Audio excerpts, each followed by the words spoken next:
സബ്സ്ക്രൈബറിന്റെ ഡൗട്ടാണ് F ബിയിൽ പുതിയൊരു page create ചെയ്യുന്നതിനെ കുറിച്ചിട്ടൊന്ന് പറയാമോ? നിങ്ങൾക്ക് ഫേസ്ബുക്കിൽ ഏണിങ്സ് ഉണ്ടാക്കണമെന്നുണ്ടെങ്കിൽ പ്രൊഫൈലിൽ കൂടിയും ഏണിങ്സ് ഉണ്ടാക്കാം, പേജിൽ കൂടിയും ഏണിങ്സ് ഉണ്ടാക്കാം. നിങ്ങൾക്ക് പുതിയൊരു കണ്ടന്റ് നിലവിൽ നിങ്ങൾ യൂസ് ചെയ്തുകൊണ്ടിരിക്കുന്ന പ്രൊഫൈല് നിങ്ങളുടെ നാട്ടുകാരും വീട്ടുകാരും ഫ്രണ്ട്സും എല്ലാവരും ഉണ്ടാവുന്ന ഒരു പ്രൊഫൈലായിരിക്കണം.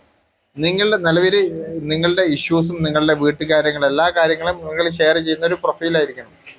അതിൽ നിന്നും വ്യത്യസ്തമായിട്ട് നിങ്ങളുടെ കണ്ടന്റ് ഏതെങ്കിലും രീതിയിലുള്ള കണ്ടന്റിന് ക്രിയേറ്റ് ചെയ്തിട്ട് ചെയ്യണമെന്നുണ്ടെങ്കിൽ അങ്ങനെ ചെയ്യണമെന്നുണ്ടെങ്കിൽ മാത്രം നിങ്ങൾ ഒരു പുതിയൊരു പേജ് ക്രിയേറ്റ് ചെയ്യുക.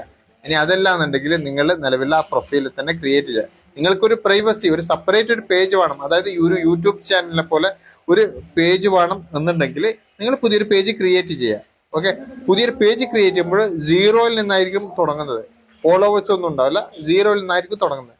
പ്രൊഫൈലാണെന്നുണ്ടെങ്കിൽ നിലവിലുള്ള ഫ്രണ്ട്സും കാര്യങ്ങളൊക്കെ ഉണ്ടാവും, ആ റീച്ചും കാര്യങ്ങളൊക്കെ ഉണ്ടാവും. പേജ് ആണെന്നുണ്ടെങ്കിൽ സീറോ എന്നായിരിക്കും തുടങ്ങേണ്ടത്.